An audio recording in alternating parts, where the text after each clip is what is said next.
Hello everyone, my self doctor Gopikishan Rajput. अपन ने start किया है एक ऐसा सेल सेक्शन का टॉपिक जो बहुत इंपॉर्टेंट है बेटा, जिसका नाम है cell unit of life. Last video में अपन ने बात करी थी बेटा स्ट्रक्चर ऑफ प्रोकैरियोटिक सेल के बारे में। आज अपन डिस्कस करने वाले हैं आगे के बाद जो कि प्रोकैरियोटिक सेल के बारे में। अभी तक आपने अगर वो लास्ट वीडियो नहीं देखा होगा तो आप लास्ट वीडियो देखो, ठीक है, जिसके कारण आपको और अच्छे से समझ में आएगा। तो प्रोकैरियोटिक सेल के अंदर सबसे पहले क्या है, तो सबसे पहले अपन देखने वाले कवरिंग। क्या क्या कवरिंग है प्रोकैरियोटिक सेल के अंदर, तो कवरिंग को बोला जाता है बेटा सेल एनवलप, ठीक है।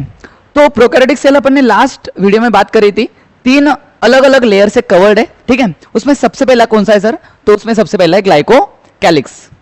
अब ग्लाइकोकैलिक्स के बारे में अगर थोड़ा बहुत जानना हो तो क्या है सर, ये आउटर मोस्ट लेयर है, आउटर मोस्ट लेयर है। देन उसके बाद अगर देखा जाए तो क्या प्रोवाइड करता है sir, provide protection, provide protection. सबसे बाहर वाला लेयर है ना सर, ठीक है, तो क्या करेगा, सबसे हार्ड है, क्लियर, स्मूथ भी रहता है कभी कभी, क्लियर, तो ये क्या करता है, प्रोटेक्शन प्रोवाइड करता है। उसके बाद ये और एक काम करता है, प्रोवाइड अडेजन, ठीक है, प्रोवाइड अडेजन। अडेजन मतलब अटैच होने में वगैरह क्या करेगा, हेल्प करेगा, ठीक है। तो सबसे बाहर वाला लेयर है, प्रोटेक्शन और अडेजन प्रोवाइड करता है। सर इसका बना किससे है, ठीक है, तो मेडअप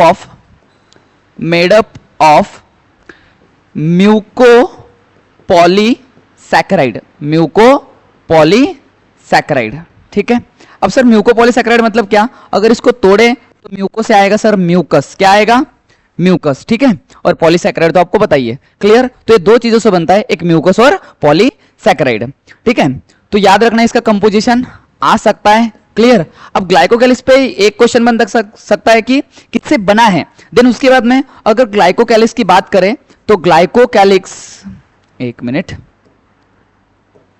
ग्लाइकोकैलिक्स 2 प्रकार का रहता है बेटा, ठीक है। अगर ग्लाइकोकैलिक्स अगर स्मूथ रहा, ठीक है, ग्लाइकोकैलिक्स अगर स्मूथ रहा तो उसको क्या बोलेंगे, और अगर टफ रहा तो उसको क्या बोलेंगे, ठीक है। अगर ग्लाइकोकैलिक्स बेटा स्मूथ रहा, ठीक है, थीन रहा, स्मूथ रहा, तो उसको बोला जाता है बेटा स्लाइम लेयर, क्या बोलेंगे, स्लाइम लेयर।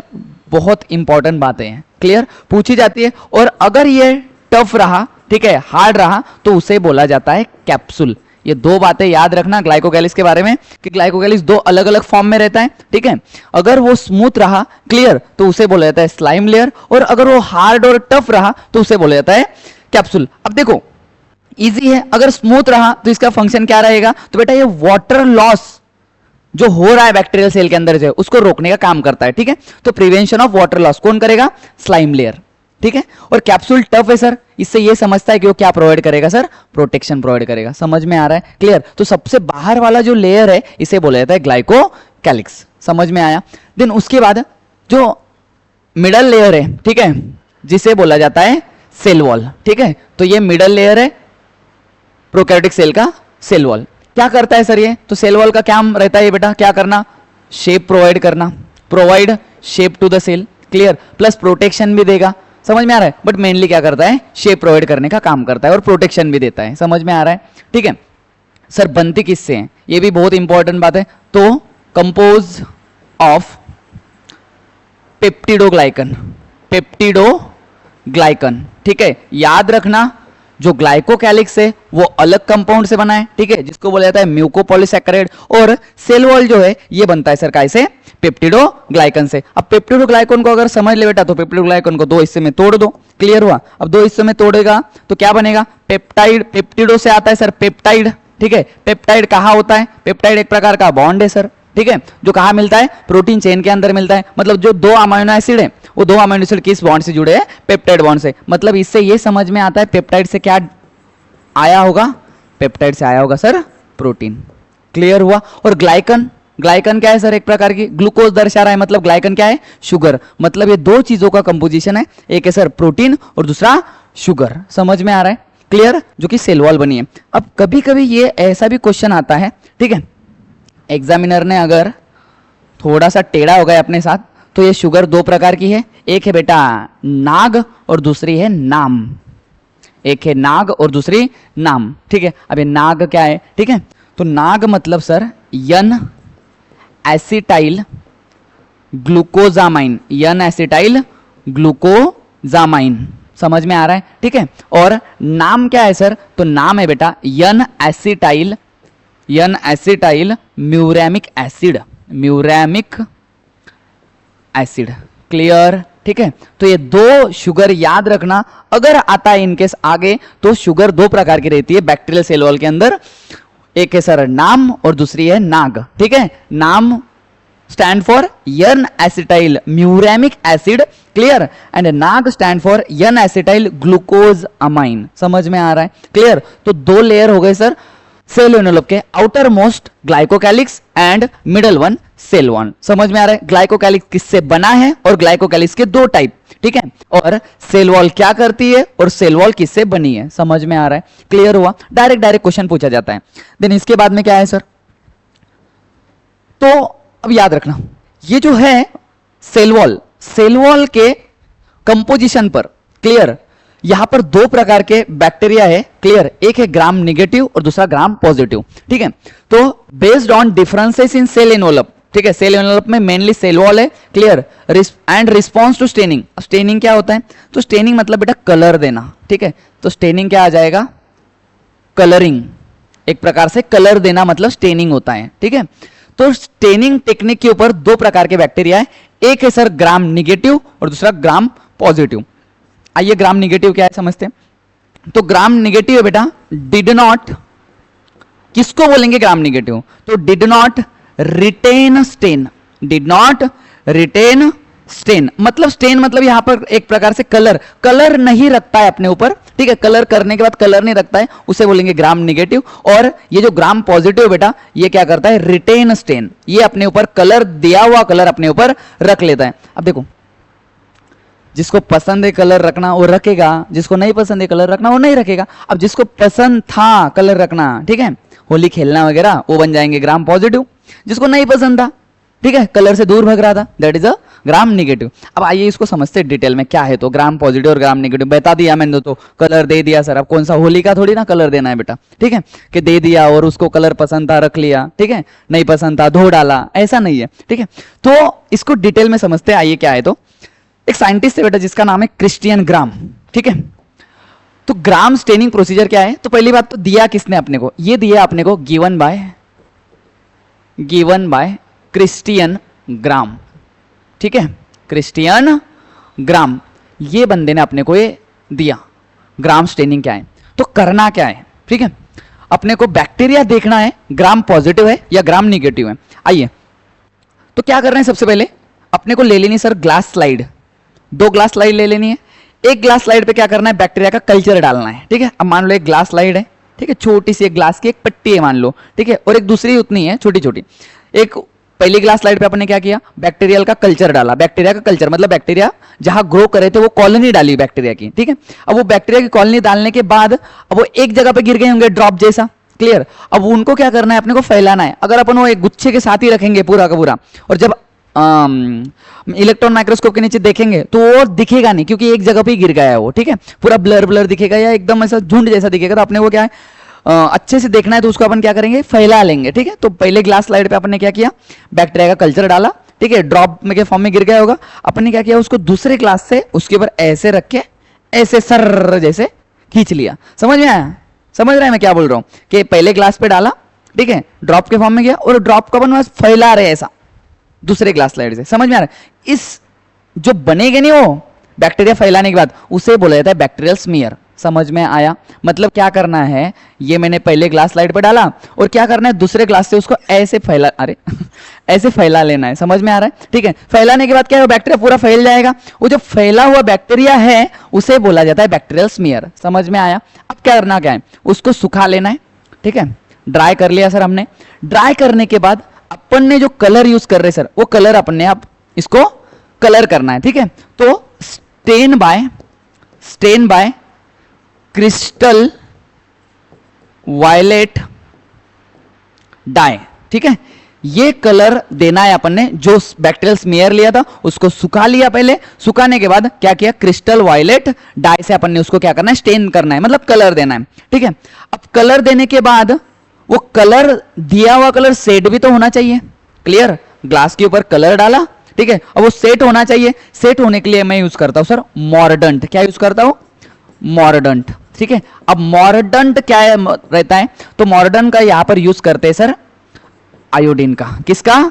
आयोडीन का। याद रखना, अगर आता है कि ग्राम स्टेनिंग में मॉर्डेंट क्या यूज करते थे, तो I2 यूज करते थे, आयोडीन यूज करते थे। काय के लिए mordant? To set dye, to set dye. दिया हुआ कलर अच्छे से पक्के से बैठ जाना चाहिए उसके ऊपर, इसलिए अपन ने क्या यूज किया? मॉर्डेंट यूज किया। समझ में आ रहा है? अब इसके बाद में क्या यूज करेंगे, तो मैं अभी इसके बाद में इसको वॉश करता हूं सर। काय से? तो wash with alcohol, wash with alcohol, ठीक है।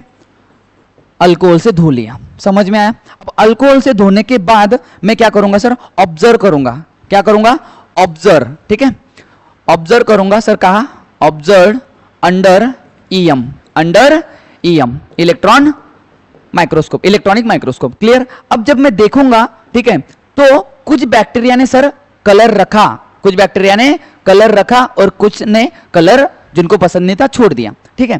तो अब जो रिटेन किया था सर, जिन्होंने कलर रखा था, रिटेन कलर, या कलर तो नहीं बोलेंगे अपन, इसको डाई बोलेंगे, ठीक है। रिटेन डाई, वो बन जाएंगे सर ग्राम पॉजिटिव। क्या बन जाएंगे? Gram positive. समझ में आ रहा है? क्लियर? और जिन्होंने रखा नहीं सर ये डाई, जिनको पसंद नहीं था, ठीक है, वो बन जाएंगे ग्राम निगेटिव। क्लियर हुआ? ये प्रोसीजर है बेटा, ठीक है। ये क्या है? प्रोसीजर। तो क्या किया अपन ने ग्राम स्टेनिंग के अंदर, ठीक है। इतना डिटेल तो पूछेंगे नहीं, बट अगर इनकेस पूछते हैं तो आपको मॉर्डेंट पूछेंगे और आपको कलर पूछेंगे। ये दो बातें याद रखना। क्लियर? ये दो बातें याद रखना। ये पूछी जाएगी कि ग्राम स्टेनिंग में कौन सा स्टेन यूज किया जाता है, तो यूज किया जाता है क्रिस्टल वायलेट डाई। और वो डाई सेट करने के लिए क्या यूज किया जाता है? तो मॉर्डेंट यूज किया जाता है, आयोडीन। फिर से समझते हैं क्या है प्रोसीजर। क्रिस्टियन ग्राम ने क्या बताया? भाई साहब बोल रहे कि पहले तो बैक्टीरियल स्मीयर बना लो, बना लिया सर। उसको सुखा लो, सुखा लिया सर। सुखाने के बाद कलर करो, कर लिया सर, ठीक है। किससे किया? क्रिस्टल वायलेट डाई से किया, ठीक है। अब वो कलर निकलना नहीं चाहिए, ठीक है, कलर निकलना चाहिए, इसलिए क्या करना है सर? मॉर्डेंट यूज करना है। अब मॉर्डेंट यूज क्या किया सर हमने? I2 यूज किया, iodine, to set the dye. फिर उसके बाद में धो लिया सर, काय से?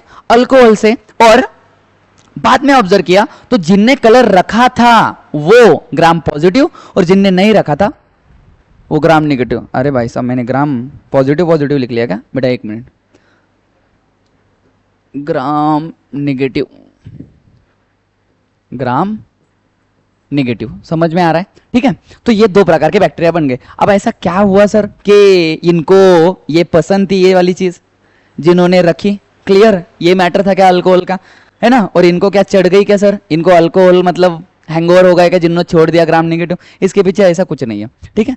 तो इसके पीछे क्या था? तो बेटा यहाँ पर पूरा सेल एनवेलप का मैटर है कि किसका सेल एनवेलप में क्या मॉडिफिकेशंस थे, और क्या था कि जिन्होंने कलर नहीं रखा और कुछ लोगों ने कलर रखा, ठीक है।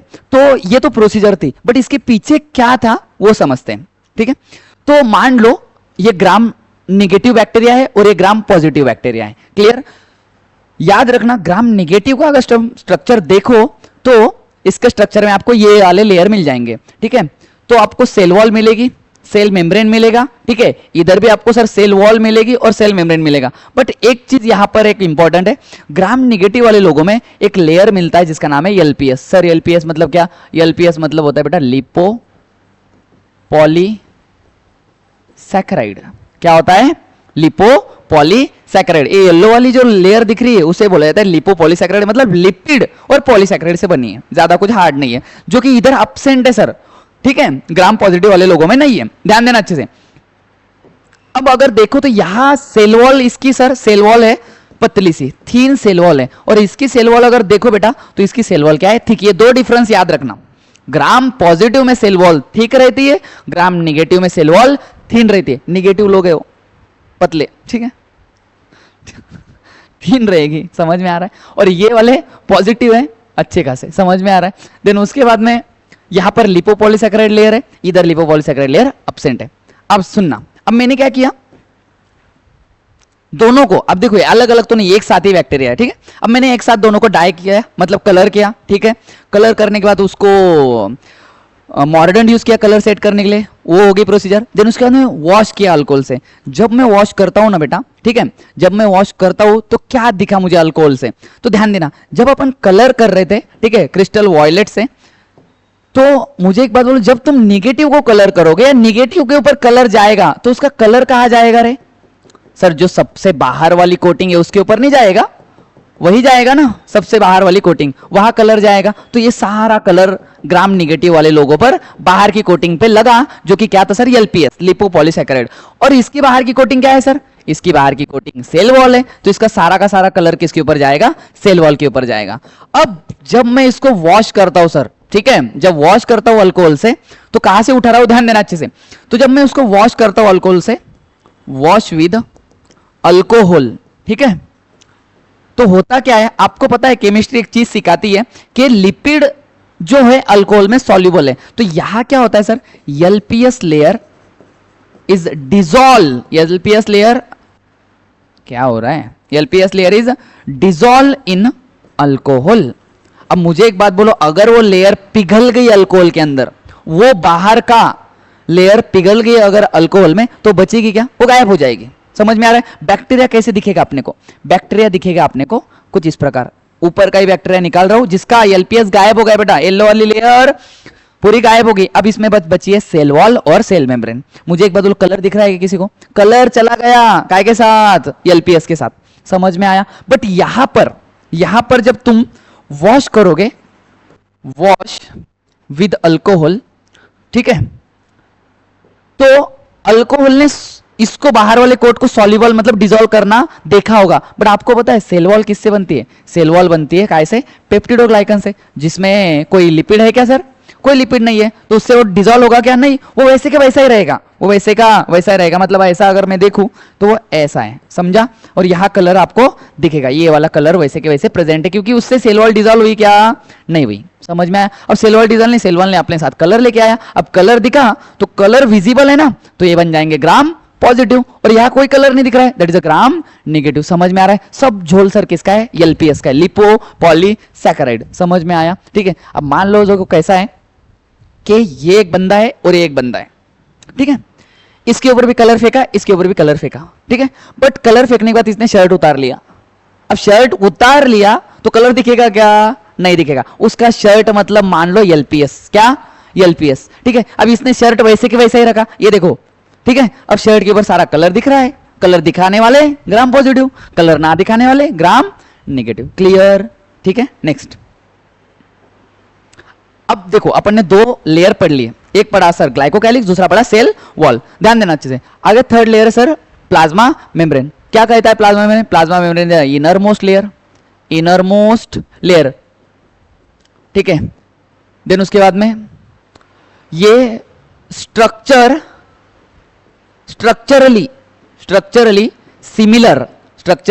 Similar with eukaryotic cell, eukaryotic cell सबसे अंदर वाला लेयर है। और अगर स्ट्रक्चर की बात करो तो स्ट्रक्चर अपन आगे देखेंगे, यहां कोई स्ट्रक्चर नहीं उसका, क्योंकि एनसीईआरटी बोल रही है प्रोकैरियोटिक सेल का प्लस यूकैरियोटिक सेल का दोनों का स्ट्रक्चर क्या है? सिमिलर है। तो दो दो जगह पे दिखाने से अच्छा है एक ही जगह पे पढ़ो। कहां पर? यूकैरियोटिक सेल में। तो अपन आगे देखेंगे। क्लियर हुआ? और याद रखना दोनों का स्ट्रक्चर सेम होता है। ये क्वेश्चन आएगा कि कॉमन बात क्या है दोनों में, तो कॉमन बातें क्या है पता है? मैंने लास्ट लेक्चर में बताई थी तुम्हें कॉमन बातें क्या क्या है। दोनों के पास साइटोप्लाज्म होता है, एक पहली कॉमन बात। दूसरी कॉमन बात है दोनों के पास राइबोसोम होता है, ठीक है। और तीसरी कॉमन बात दोनों का प्लाज्मा मेम्ब्रेन स्ट्रक्चरली सेम होता है। ये तीन कॉमन चीजें याद रखना जो कि क्वेश्चंस है। समझ में आ रहा है? देन उसके बाद में इसके मॉडिफिकेशन देखते हैं, ठीक है।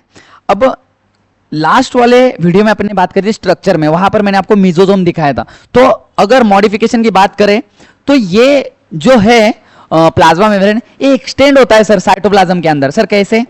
अब आपको बताओ तो मान लो ये बाहर का लेयर है सर, सपोज कौन सा सर? ग्लाइकोकैलिक्स, ठीक है। ये वाली सर आपकी सेल वॉल मिडल लेयर, और ये है मान लो सर आपका सेल मेम्ब्रेन। ये ऐसे ऐसे चलता है बेटा, और फिर से ऐसे अंदर चला जाता है, ऐसे ऐसे चलेगा, फिर से अंदर चला जाएगा, ऐसे चलेगा, फिर से अंदर चला जाएगा। मतलब ये इसे स्ट्रेट रहना पसंद नहीं है, ठीक है, अंदर इनफोल्ड हो जाता है। क्लियर? अब क्यों होता है इसके पीछे भी रीजन है सर। जो इनफोल्डिंग हुई ना बेटा अंदर की ओर साइटोप्लाज्म में, यहां पर जो आया है एक्सटेंड हुआ है, कौन? प्लाज्मा मेम्ब्रेन, इसे बोला जाता है मीजोजोम। ठीक है, बहुत बार पूछा है बेटा, पीवाईक्यू रह चुका है क्लियर कि मीजोजोम क्या है। मीजोजोम इज द इनफोल्डिंग और एक्सटेंशन ऑफ प्लाज्मा मेम्ब्रेन, ठीक है, inside the cytoplasm of prokaryotic cell. Clear. अब ये एक्सटेंशन कितने फॉर्म में रहता है, क्लियर। तो एक्सटेंशन कैसे कैसे रह सकता है सर, तो extension may be in the form of tubule. Clear हुआ, मतलब एक्सटेंशन ऐसा था प्लाज्मा मेम्ब्रेन, ऐसे ट्यूब बना ली अंदर, ऐसे ट्यूब बना ली अंदर, ऐसे ट्यूब बना ली अंदर, समझ में आ रहा है ऐसे।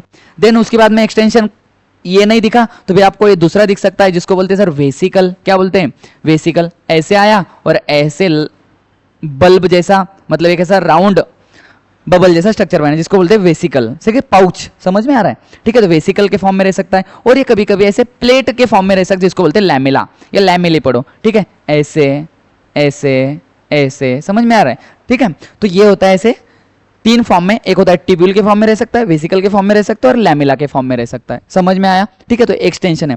अब सर इतना क्या ही जरूरी था वो एक्सटेंशन रखना, बेटा ये बहुत काम की चीज है। क्लियर, ये जो बता रहा हूं मैं ये वेरी वेरी इंपॉर्टेंट है। क्लियर, जो बता रहा हूं मैं, function of mesosome, function of mesosome. ठीक है, फंक्शन बड़े इंपॉर्टेंट है, क्वेश्चन आता है। क्लियर, सबसे पहले फंक्शन अगर देखो बेटा तो सबसे पहले फंक्शन है उसका क्या, रेप्लिकेशन। प्रोकैरियोटिक सेल के अंदर रेप्लिकेशन कराना इसका काम है। दूसरा सर रेस्पिरेशन, बहुत इंपॉर्टेंट। अब मुझे एक बात बोलो, यूकैरियोटिक सेल की अगर बात करें और उसको अगर एनर्जी बनानी है तो किसके पास जाती है, माइटोकॉन्ड्रिया के पास जाती है। बट अगर आप देखो प्रोकैरियोटिक सेल को अगर एनर्जी चाहिए तो माइटोकॉन्ड्रिया है नहीं, क्योंकि डबल मेम्ब्रेन बाउंड ऑर्गेनल इधर अब्सेंट है सर। ठीक है, अब ये किसके पास जाएगी, तो ये जाती है सर मीजोजोम के पास। कैसे, अब तुम्हें थोड़ा सा समझाता हूं। माइटोकॉन्ड्रिया अगर देखा जाए तो ये ऐसा है सर, ये आउटर मेम्ब्रेन और ये इनर मेम्ब्रेन, और इनर मेम्ब्रेन आपको पता है सर क्रिस्टा के फॉर्म में रहता है। ठीक है, इनफोल्डिंग के फॉर्म में। क्यों ऐसा, देखो माइटोकॉन्ड्रिया चाहो ना तो ये ऐसे भी रह सकता था, ये आउटर मेम्ब्रेन और इनर मेम्ब्रेन स्ट्रेट, दूसरा भी कंटिन्यूअस, सॉरी पहला भी कंटिन्यूअस और दूसरा भी कंटिन्यूअस। बट रहा क्या, नहीं, उसने खुद को क्या किया, ऐसे किया, इनफोल्ड किया। अब इसके पीछे कारण क्या है, इसके कारण बहुत बड़ा छुपा है बेटा इसके पीछे। ठीक है, कॉन्सेप्ट बनेगी, ध्यान दो अच्छे से। क्या होता है, रेस्पिरेशन जो प्रोसेस है, ठीक है, ये सांस लेना और सांस छोड़ना नहीं, पहली बात तो। ठीक है, सांस लेना और सांस छोड़ना नहीं है बेटा। Respiration is the oxidation of respiratory material. वो ग्लूकोज रह सकता है, प्रोटीन रह सकता है, मतलब कार्बोहाइड्रेट रह सकता है, प्रोटीन रह सकता है, या लिपिड भी रह सकता है।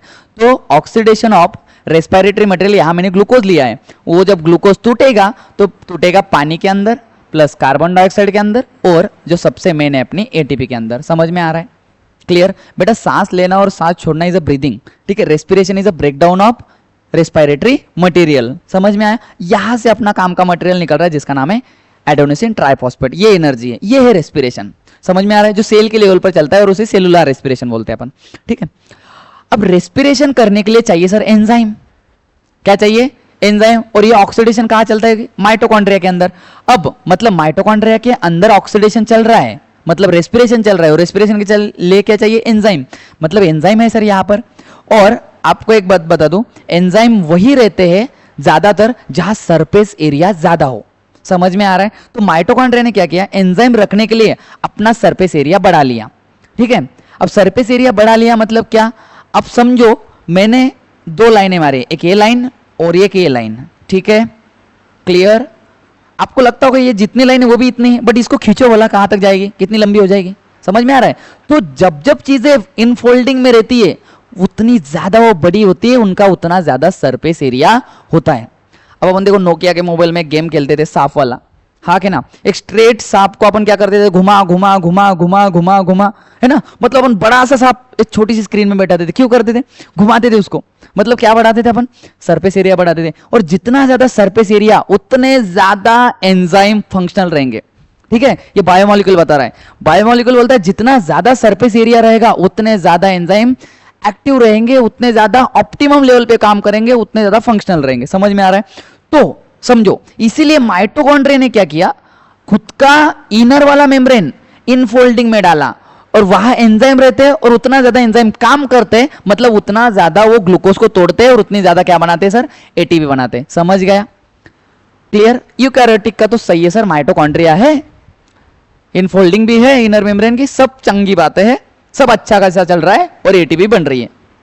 दिक्कत आ रही है प्रोकैरियोटिक के पास। अब इसके पास, गरीब के पास तो माइटोकॉन्ड्रिया नहीं है, फिर इसने क्या करा, हम भी किसी से कम नहीं, माइटोकॉन्ड्रिया की जगह पर हमने क्या किया, सेल मेम्ब्रेन को ही माइटोकॉन्ड्रिया का फंक्शन दे दिया और सेल मेम्ब्रेन को क्या बोला, तू स्ट्रेट ना रहते हुए मेरे भाई तू क्या रहे, ऐसे इनफोल्डिंग में रहे। समझ में आ रहा है? तू क्या रहे, इनफोल्डिंग में रहे। तो जितना ज्यादा इनफोल्डिंग में रहेगा एंजाइम उतने ज्यादा रहेंगे तेरे पास रेस्पिरेटरी एंजाइम, और वो क्या करेंगे, रेस्पिरेशन करेंगे। तो बात को समझो बेटा, वो स्ट्रेट ना रहते हुए क्या रहता है, ऐसे इनफोल्डिंग के फॉर्म में रहता है।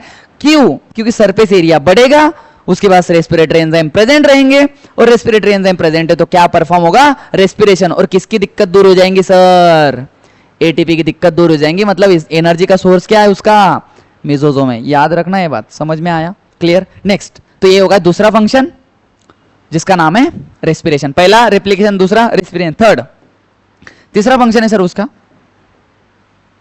क्या, एक मिनट, तीसरा फंक्शन है सेल वॉल फॉर्मेशन। क्या, सेल वॉल फॉर्मेशन। देन उसके बाद फोर्थ फंक्शन है सर उसका सिक्रेशन। ठीक है, फिफ्थ फंक्शन है सर उसका इंक्रीज सरफेस एरिया। बताया आपको अभी, increase surface area, surface area for enzymatic activity, for enzymatic activity, enzymatic activity. समझ में आ रहा है? क्लियर हो रहा है? ठीक है, तो ये फंक्शन याद रखोगे, replication, respiration, cell wall formation, secretion and increase surface area for enzymatic activity. जितना ज्यादा सरफेस एरिया रहेगा उतना ज्यादा एंजाइम काम करेंगे। क्लियर? ये होगा सर प्लाज्मा मेम्ब्रेन का मॉडिफिकेशन, जिस मॉडिफिकेशन को क्या बोलते हैं, मेसोसोम। याद रहेगा बेटा अच्छे से। ठीक है, नेक्स्ट सरफेस स्ट्रक्चर। ठीक है, अभी तक देखो ये दूसरी बात चल रही है। पहला देखा आपने सेल एनवेलप, दूसरी बात सेल एनवेलप खत्म हो गए, glycocalyx, cell wall and cell membrane. अब सेकंड बात कि प्रोकैरियोटिक सेल के पास सरफेस स्ट्रक्चर क्या क्या है। तो सबसे पहले उसके अंदर है फ्लैजेला, देन है सर पिलाए एंड देन है फिम्ब्री। क्लियर? एक बात जरूर याद रखना, सीलिया absent, cilia absent in prokaryotic cell, in prokaryotic cell बोलो या prokaryotes बोलो। ठीक है, cilia present only in eukaryotes। Clear हो रहा है? ठीक है, तो फ्लैजेला को समझते हैं बेटा, फ्लैजेला क्या है। ठीक है, पहली बात तो और एक, इनको समझने से पहले ये जो है ये काम करता है सर काय के अंदर, तो ये काम करता है मोटिलिटी के अंदर। ठीक है, तो help in motility, help in motility. Motility मतलब मूवमेंट कराएगा। समझ में आ रहा है? एक जगह से दूसरे जगह लोकोमोट कराएगा। ठीक है, तो लोकोमोटरी स्ट्रक्चर फ्लैजेला है। ठीक है, ये नॉन लोकोमोटरी स्ट्रक्चर है सर, याद रखना, ये नॉन लोकोमोटरी है, मतलब पिलाए और फिम्ब्री कोई लोकोमोशन नहीं दिखाते, इनका दूसरा काम है, अकेला फ्लैजेला दिखाता है खाली। समझ में आ रहा है? और जिस सेल के पास फ्लैजेला है, मतलब मान लो फ्लैजेला प्रेजेंट रहेगा तो अपन उसको बोलेंगे मोटाइल। क्या बोलेंगे? फ्लैजेला अगर प्रेजेंट है, ठीक है, तो इसको मतलब ये प्रेजेंट है। फ्लैजेला अगर प्रेजेंट रहा तो ये सेल क्या बन जाएगी सर, ये बैक्टीरिया क्या बन जाएगा, मोटाइल। और अगर फ्लैजेला अब्सेंट है सर, क्या है, अब्सेंट है, तो ये क्या बन जाएगा, नॉन मोटाइल बन जाएगा। समझ में आ रहा है? ठीक है, अब कैसे रहता है यहाँ, तो मान लो ये कोई मोटाइल सेल है और उसके पास फ्लैजेला है। ठीक है, तो इसके तीन पार्ट रहते हैं फ्लैजेला के। ठीक है, flagella is divided into 3 part. इसका सबसे पहले रहता है sir basal body. Clear? Then उसके बाद रहता है सर हुक, और तीसरा स्ट्रक्चर होता है सर शाफ्ट, या इसे ही बोलते हैं फिलामेंट। शाफ्ट बोलो या फिलामेंट बोलो, जो सबसे लॉन्गेस्ट पार्ट है सर इसका। ठीक है, सबसे क्या है, लॉन्गेस्ट पार्ट। लॉन्गेस्ट पार्ट कैसे रहते हैं बताता हूं मैं। लॉन्गेस्ट पार्ट ये पूछा जाता है। तो 3 पार्ट इसके, bezel body, hook and shaft. Clear? अब आइए, पहली बात तो ये कहां से निकलता है, तो फ्लैजेला निकलता है सर सेल वॉल से। ठीक है, तो flagella is extension of cell wall, extension of cell wall. Cell wall से निकलता है, ये चीज याद रखना, मिडल वाले लेयर से। क्लियर? अब मान लो इसकी बेजल बॉडी है ये, ठीक है, ये है सर बेजल बॉडी, ठीक है, इतनी बेजल बॉडी है, क्लियर। बेजल बॉडी से बाहर जो स्ट्रक्चर निकलेगा सर इसका नाम है हुक। क्या नाम है? हुक। ये जो हो जाएगा सर हुक हो जाएगा, ठीक है, एक प्रकार से हुक जैसा ये हुक हो जाएगा। और आगे का स्ट्रक्चर जो है सर इसे बोला जाता है शाफ्ट। क्या बोला जाता है सर? शाफ्ट, जो आगे जा रहा है एक बार से, ठीक है। तो ये हो जाएगा सर सेकंड स्ट्रक्चर जिसका नाम है हुक, और ये हो जाएगा सर शाफ्ट। तो ये 3 पार्ट है सर इसके, एक है बेजल बॉडी और दूसरा हुक और तीसरा शाफ्ट। अब ये कैसा है? अब मान लो कि यहाँ से सेल वॉल गुजर रही है ऐसे, ठीक है, तो ये है सर सेल वॉल एक प्रकार से, और सेल वॉल में फिक्स कौन है? सेल वॉल में फिक्स बेजल बॉडी, और सेल वॉल से निकल रहा है सर ये बाहर, समझ में आ रहा है? तो ये क्या है? ये सेल वॉल। क्या है?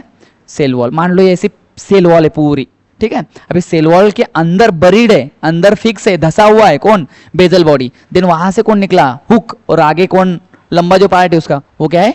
फिलामेंट या शाफ्ट। समझ में आ रहा है? क्लियर? ऐसे मान के चलो ना बेटा, ऐसे क्लियर हुआ, ठीक है। देन उसके बाद आता है पिलाय और फिमरी। शॉर्ट में बता दो पिलाय और फिमरी क्या है। तो पिलाय किससे बनती है? Made of pilin protein. कौन से प्रोटीन? पिलीन प्रोटीन, ठीक है, पिलीन प्रोटीन से बनती है। काम क्या रहता है? ठीक है, तो help in mating, help in mating मतलब जब बैक्टीरिया रिप्रोडक्शन शो करेंगे, सेक्सुअल रिप्रोडक्शन, वो टाइम पर, ठीक है, मान लो एक बैक्टीरिया है दूसरा बैक्टीरिया है, ठीक है, पिलाय मैंने लास्ट वीडियो में आपको बताया है, ठीक है, छोटे छोटे फाइबर्स होते हैं, क्लियर। वो फाइबर, एक इसका फाइबर ये दूसरा फाइबर, दोनों क्या कर जाएंगे सर? मीट कर जाएंगे, ठीक है, और एक कनेक्ट हो जाएंगे, जंक्शन बना लेंगे, और जो ट्यूब कनेक्ट करेंगे ये बैक्टीरिया में से दूसरे बैक्टीरिया में, इसको बोला जाता है कॉन्जुगेशन ट्यूब, ठीक है। और कॉन्जुगेशन ट्यूब से क्या होता है? एक बैक्टीरिया का दूसरे बैक्टीरिया के साथ एक जेनेटिक मटेरियल एक्सचेंज होता है। समझ में आया? ठीक है। तो pili help in mating and formation of conjugation tube, conjugation tube. Clear हुआ? ये काम है खाली किसका? पिलाय का, ठीक है। तो मतलब रिप्रोडक्शन में plus formation of conjugation tube, जिसके through exchange of genetic material होगा, क्लियर। और पिलीन प्रोटीन से बना है। दूसरा है सर फिम्ब्रे या फिम्ब्री, पढ़ो, ठीक है। ये भी प्रोटीन से ही बना होता है। और ये क्या रहते हैं? तो ये रहते हैं sir Bristol like fibre, Bristol like fibres होते हैं, ठीक है, ब्रिस्टल लाइक फाइबर। और क्या करते हैं? तो help in attachment, help in attachment. कहा बैक्टीरिया को अगर कोई सबस्ट्रेटम पर, ठीक है, कोई रॉक पर अगर अटैच होना है तो वो अटैच होता है with the help of fimbriae. ये अंदर से हॉलो रहते, खाली रहते हैं, तो अगर कोई खाली चीज को अगर तुम ऐसे चिपका दोगे तो वैक्यूम के मतलब ऐसा उसमें सक्शन के जैसे काम करेगा, ठीक है, सक्शन प्रेशर क्रिएट कर लेगा और वहां पर बैक्टीरिया चिपक जाएगा। तो फिम्ब्रे हेल्प इन अटैचमेंट, और ब्रिस्टल लाइक फाइबर है, अंदर से खाली रहते हैं। और pili made up of pilin protein, और कॉन्जुगेशन और मेटिंग में हेल्प करते हैं। समझ में आया? क्लियर हुआ? अगर आपको बेजल बॉडी के अंदर और डिटेल अगर पूछा जाए बेटा, तो इसके अंदर 4 रिंग होते हैं, क्लियर। अगर तुम बाहर से अंदर की ओर आ रहे सेल में तो PSLM, ठीक है, ये 4 रिंग होते हैं, ऐसे रहेंगे, क्लियर हुआ? एक PSL एंड M, क्लियर हुआ? ये 4 रिंग रहते हैं आउटर टू इनर, इसके आगे क्वेश्चन नहीं जाएगा। समझ में आ रहा है? क्लियर? तो ये है सारे के सारे क्या sir? Surface structure of prokaryotic cell, जिसमें आता है फ्लैजेला, पिलाय एंड फिम्ब्रे। जो फ्लैजेला हेल्प करता है मोटिलिटी के अंदर, मतलब ये लोकोमोशन कराता है, ये लोकोमोशन दोनों नहीं कराते, तो ये बन जाएंगे सर नॉन लोकोमोटरी स्ट्रक्चर। और हाँ, सीलिया रहता है खाली यूकैरियोट्स के अंदर। समझ में? प्रोकैरियोट्स के अंदर सीलिया नहीं रहता है। नेक्स्ट थर्ड बात है बेटा राइबोसोम, प्रोकैरियोटिक का राइबोसोम। सबसे इंपॉर्टेंट बात और पहली लाइन लिखी है एनसीईआरटी ने, ribosome of prokaryotic cell are associated with plasma membrane, associated with plasma membrane। बहुत इंपॉर्टेंट बात है कि किसके साथ एसोसिएटेड है। मान लो अगर ये प्रोकैरियोटिक सेल है, ठीक है, ये उसकी सेल वॉल होगी, अरे यार सेल वॉल होगी सर इसकी, क्लियर, ग्लाइकोगैलिस रहेगा बाहर, ठीक है, और अंदर का क्या है? ये सेल मेम्ब्रेन, ठीक है, या प्लाज्मा मेम्ब्रेन, ठीक है। तो यहां पर रहेंगे सर उसके क्या? यहां पर रहेंगे ऐसे एसोसिएट रहेंगे, उसके साथ अटैच रहेंगे क्या? राइबोसोम्स। क्लियर हुआ? ठीक है, इस प्रकार। क्या करते हैं सर राइबोसोम? राइबोसोम हेल्प करेंगे प्रोटीन सिंथेसिस में। किसके अंदर? प्रोटीन सिंथेसिस के। तो ये बन जाती है sir protein factory of cell. Clear हुआ? Protein factory of cell. Then उसके बाद में विदाउट मेम्ब्रेन है ये, विदाउट मेम्ब्रेन बाउंड ऑर्गेनल है, कोई मेम्ब्रेन नहीं है, विदाउट मेम्ब्रेन बाउंड ऑर्गेनल है। ठीक है, कोई मेम्ब्रेन नहीं सर इनके अंदर, मेम्ब्रेन लेस है राइबोसोम। क्लियर? उसके बाद में साइज कितना है? एनसीईआरटी ने मेंशन किया है 50 to 20 नैनोमीटर। याद रखना बेटा, वो सेंटीमीटर नहीं है, माइक्रोमीटर नहीं है, नैनोमीटर है। क्लियर हुआ? वो बदल के देगा। ठीक है, तो 15 से 20 नैनोमीटर की उनकी साइज होती है। देन उसके बाद फंक्शन देख लिया, देन उसके बाद नॉन मेम्ब्रेन बाउंड है, साइज देख ली, प्लस बनते किससे? ठीक है, तो made up of protein, made up of protein and RNA, ribosomal RNA. तो ये दो चीजों से वो बनते हैं। क्लियर हुआ? देन उसके बाद में यहां पर जो राइबोसोम का टाइप है, मतलब प्रोकैरियोटिक के अंदर वो टाइप कौन सा है? तो बेटा टाइप है 70S। ठीक है, 70S मतलब छोटे राइबोसोम है। इसके दो यूनिट है सर, एक होगा स्मॉल यूनिट और दूसरा होगा लार्ज यूनिट। एक स्मॉल यूनिट और दूसरा लार्ज यूनिट। स्मॉल यूनिट क्या है सर? 70S का 30S, और लार्ज यूनिट क्या है? 50S। समझ में आ रहा है? तो large unit 50S, small unit 30S। यह स्टैंड फॉर, ये यूनिट होता है एक्चुअली, अपन नहीं बोलते क्या? कोई 10 किलोमीटर है ना, 10 लीटर, तो जो बाकी क्वांटिटी के जैसे यूनिट से एंड में लगते हैं, वैसे राइबोसोम का यूनिट है, इसे बोला जाता है स्वेडबर्ग यूनिट। ठीक है, स्वेडबर्ग यूनिट, या कभी कभी इसे बोला जाता है सेडिमेंटेशन कोएफिशिएंट। क्लियर? राइबोसोम में आगे के लेक्चर में डिटेल पढ़ाऊंगा, वहां डिटेल दिया है यूकैरियोटिक सेल के अंदर। समझ में आ रहा है? बट यहाँ इनका राइबोसोम देख रहे हैं अपन, क्या क्या खास बातें हैं। तो ये होता है स्वेडबर्ग यूनिट। ठीक है, अब ये मत कर देना कि 30 और 50 सर 80 होता है ना? मैथ मत लगाना अपना बायो के अंदर, हमारे बायो में ऐसा ही होता है। समझ में आया? क्लियर? तो हमारे यहाँ 30 और 50 70 ही होते हैं। समझ में आया? ठीक है, तो 70S type of ribosome present है प्रोकैरियोटिक सेल के अंदर। क्लियर हुआ? इतनी बातें याद रखना। अरे हाँ, एक बहुत इंपॉर्टेंट बात, वेरी वेरी इंपॉर्टेंट। कहाँ लिखूं? यहां लिख दूं? नोट। भाई साहब नोटे चल रहे हैं। कभी कभी क्या होता है कि सेल के अंदर ऐसा एमआरएनए रहता है। ठीक है, उस एमआरएनए से कुछ राइबोसोम बड़े प्यार करते हैं। ठीक है, उसके बाद में ऐसा उसको क्या कर लेंगे? रैप कर लेंगे। ठीक है, एक राइबोसोम, ये दूसरा, ये तीसरा, ये दूसरा, चौथा, आगे का। ठीक है, तो ये एक ही एमआरएनए पे बहुत सारे राइबोसोम चढ़ गए। क्लियर हुआ?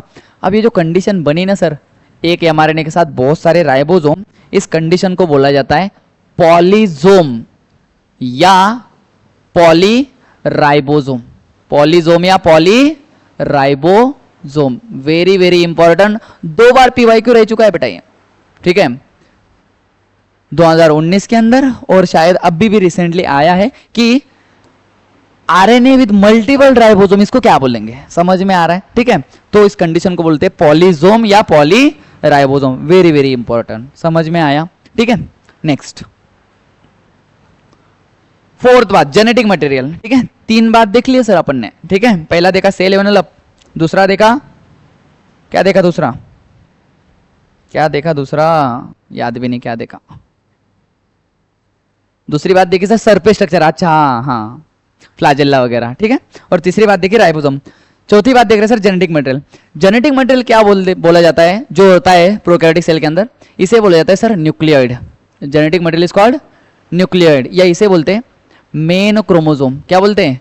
मेन क्रोमोसोम, या कभी कभी इसे बोला जाता है जीनोपोर। कभी कभी नहीं, दूसरा नाम ही उसका जीनोफोर। क्लियर हुआ? तो इसके जेनेटिक मटेरियल को ये बोला जाता है कि मेन जेनेटिक मटेरियल, मतलब मेन क्रोमोसोम, जीनोफोर या न्यूक्लियोइड। कैसे रहता है? ठीक है, तो ये रहता है बेटा लॉन्ग कॉइल्ड। ठीक है, नेकेड, किसी ने कवर नहीं करा है उसको, उसके इज्जत की किसी को परवाह नहीं है, खुला छोड़ दिया है उसको, नेकेड है वो। क्लियर? तो लॉन्ग है बेटा, कॉइल्ड है, नेकेड है। ठीक है, and without histone protein, without histone protein. ठीक है, अब देखो सर, अगर न्यूक्लियर मेम्ब्रेन रहता तो वो क्लोज रहता। ठीक है, बट अब न्यूक्लियर मेम्ब्रेन ही नहीं है, क्योंकि प्रोकैरियोटिक में न्यूक्लियस कैसा है? प्रिमिटिव टाइप जिसके अंदर कोई न्यूक्लियर मेम्ब्रेन नहीं है, तो न्यूक्लियर मेम्ब्रेन एब्सेंट के कारण जेनेटिक मटेरियल उन्हें खुला छोड़ दिया, ठीक है। नेकेड है, क्लियर, कॉइल्ड है, नेकेड है और विदाउट हिस्टोन प्रोटीन है, समझ में आ रहा है, ठीक है। कैसा दिखेगा अगर तुम देखो तो ऐसा दिखेगा, समझ में आ रहा है, ऐसा, क्लियर। कॉइल्ड के फॉर्म में चीज क्या बोला जाता है, न्यूक्लियोइड बोला जाता है, मेन क्रोमोसोम बोला जाता है और जीनोफोर बोला जाता है, समझ में आ रहा है। एक बात यहां ध्यान दो, अगर ये मेन क्रोमोसोम है, अगर ये मेन क्रोमोसोम है मतलब इसके अलावा कोई ना कोई और है, इससे ये समझ में आता है, और है जिसको बोला जाता है प्यार से प्लाज्मिड। क्या बोला जाता है, प्लाज्मिड। तो प्लाज्मिड क्या है सर, एडिशनल, प्लाज्मिड क्या है, मेन के अलावा additional extra chromosomal DNA, chromosomal DNA. But DNA कैसा है, तो डीएनए है बेटा डबल स्ट्रैंडेड सर्कुलर। कैसा है, डबल स्ट्रैंडेड सर्कुलर। मतलब सर कैसा दिखेगा, ये एक पहला स्ट्रैंड, ये दूसरा स्ट्रैंड, समझ में आ रहा है, ये रहेगा बेटा प्लाज्मिड। बट ये प्लाज्मिड बड़ा खास है सर, ठीक है। ये कुछ ऐसे जीन रखता है सर अपने पास जो कि क्या प्रोवाइड करता है, plasmid provide unique phenotypic character, unique phenotypic character. मतलब प्लाज्मिड होना मतलब बहुत खास बात होगी एक प्रकार से, ठीक है। तो यूनिक फिनोटाइपिक कैरेक्टर, जिसमें से एग्जांपल बता रही है एनसीईआरटी, एग्जांपल बता रही है antibiotic resistant property, antibiotic resistant property. इसके बारे में बायोटेक्नोलॉजी में और डिटेल दिया है 12th के अंदर, वहां डिस्कस करेंगे अपन, समझ में आ रहा है, ठीक है।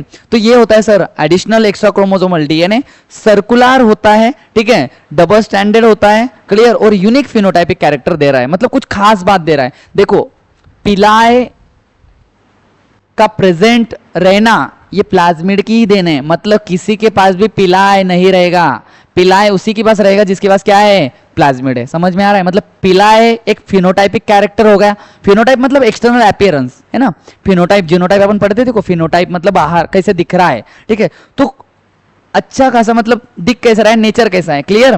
तो यूनिक कैरेक्टर प्रोवाइड करने का काम कौन करता है, प्लाज्मिड करता है, समझ में आ रहा है, ठीक है। इसके बारे में डिटेल है अगले साल। देन उसके बाद में लास्ट बात जिसको बोला जाता है इंक्लूजन बॉडीज, ठीक है। इंक्लूजन बॉडीज क्या है, तो inclusion bodies are the non membrane bound structure है, कुछ ऐसे नॉन मेम्ब्रेन बाउंड स्ट्रक्चर है, ठीक है। स्ट्रक्चर की स्पेलिंग क्या लिख दी, स्ट्रक्चर है, क्लियर, गलत है क्या बराबर है पता नहीं, ठीक है। तो नॉन मेम्ब्रेन बाउंड स्ट्रक्चर है इंक्लूजन बॉडीज, क्या करती है, lie free in cytoplasm, lie free in cytoplasm, मतलब आराम से घूमने का काम करिए, फ्रीली साइटोप्लाज्म के अंदर मूव है। सर काम क्या है, तो काम है बेटा इनका function store reserve food material, store reserve food material, मतलब जो खाना बचा है सर, ठीक है, वो खाना अपने अंदर स्टोर करने का काम कौन करती है, इंक्लूजन बॉडीज करती है, ठीक है। प्रोकैरियोटिक सेल बचा हुआ खाना लॉस नहीं कर देती, वो अपने अंदर रखती है, किस फॉर्म में, वो रखती है इंक्लूजन बॉडी में, और ये इंक्लूजन बॉडीज घूमती रहती है कंटिन्यूअसली, समझ में आ रहा है, कंटिन्यूसली घूमती रहेगी कहाँ, फ्रीली साइटोप्लाज्म के अंदर, ठीक है। और ये कैसी है, नॉन मेम्ब्रेन बाउंड है, फ्रीली लाए है, और ये काम क्या करती है, फूड मटेरियल स्टोर करने काम करती है। एग्जाम्पल देके रखा है एनसीईआरटी ने, क्या क्या एग्जाम्पल है, तो एग्जाम्पल बेटा साइनोफाइसिन ग्रैन्यूल एक इंक्लूजन बॉडीज होगी, दूसरा है सर फॉस्फेट ग्रैन्यूल, क्या है, फॉस्फेट ग्रैन्यूल, ठीक है। देन उसके बाद में sir cyanophycin granule, phosphate granule, then उसके बाद में गैस वैक्यूल, ठीक है। अब गैस वैक्यूल क्या है, तो बेटा गैस वैक्यूल रहेगा फोटोसिंथेटिक बैक्टीरिया के अंदर, फोटोसिंथेटिक बैक्टीरिया के अंदर रहेगा। फोटोसिंथेटिक बैक्टीरिया कौन से, तो फोटोसिंथेटिक बैक्टीरिया यहां पर सर पर्पल सल्फर बैक्टीरिया, और दूसरे है सर ग्रीन सल्फर बैक्टीरिया, इनके पास रहेगा सर गैस वैक्यूल। क्या करता है एक्चुअली गैस वैक्यूल, बेटा ये फोटोसिंथेटिक बैक्टीरिया है ना, इनको बायोन्सी प्रोवाइड करने का काम करता है। एक और एक इसके अंदर रहता है जिसको बोलते हैं अपन ब्लू ग्रीन अलगी, ठीक है। अभी एक्वेटिक है, तो एक्वेटिक के अंदर मतलब पानी के अंदर ये फोटोसिंथेसिस करते हैं, ठीक है। अभी फोटोसिंथेसिस करते हैं तो इनको सनलाइट कंटिन्यूसली चाहिए। अब एक कंटिन्यूसली चाहिए तो सनलाइट से दूर भी नहीं जाना चाहते। अब दूर कैसे हो जाएंगे? पानी के अंदर अगर डूब गए सपोज मान लो, ठीक है, तो सनलाइट से दूर हो जाएंगे, फोटोसिंथेसिस रुक जाएगा, तो वो उनको लगता है कि अपन क्या रहे, सरफेस पर ही रहे। तो फ्लोट होने के लिए बायोन्सी जिसको बोलते हैं, बायोन्सी प्रोवाइड करने के लिए खुद के अंदर वो क्या रखते हैं? गैस वैक्यूल रखते हैं। समझ में आ रहा है? ठीक है, तो साइनोफाइसिन ग्रैन्यूल्स, फॉस्फेट ग्रैन्यूल, और हाँ और एक रहता है जिसका नाम है sir glycogen granule, glycogen granule. ठीक है, इतने प्रकार के क्या रहते हैं सर? इंक्लूजन बॉडीज रहते हैं। ठीक है, गैस वैक्यूल फोटोसिंथेटिक बैक्टीरिया के अंदर रहेगा। समझ में आ रहा है? क्लियर हुआ? इतनी सारी बातें पढ़ी अपन ने। सबसे पहले क्या पढ़ा? सबसे पहले देखा अपन ने सर सेल एनवलप। ठीक है, सेल एनवलप के बारे में बाद में क्या देखा सर? ये देखा सेल एनवलप। सेल एनवलप के बाद में देखा सर सरफेस स्ट्रक्चर। क्या देखा? Surface structure. सरफेस स्ट्रक्चर में flagella, pili and fimbriae. Cell envelope में क्या क्या था? Cell wall, glycogen and cell membrane. तीसरा देखा सर राइबोसोम्स। ठीक है, देन उसके बाद में देखा जेनेटिक मटेरियल, एंड लास्ट में देखा सर इंक्लूजन बॉडीज। ठीक है, ये 5 बातें पूरी प्रोकैरियोटिक सेल को कवर करती है बेटा अच्छे से। प्लस इसका जो स्ट्रक्चर है लास्ट वीडियो में अच्छे से मैंने एक्सप्लेन करा है। आपको अगर वो स्ट्रक्चर देखना है तो आप प्लीज लास्ट वीडियो देखो। ठीक है, वो लास्ट वीडियो देखने के बाद ये बातें समझ लेना जो कि आपको अच्छे से प्रोकैरियोटिक सेल क्लियर हो जाए। आई होप ये वीडियो आपको समझ में आया होगा। Thank you so much.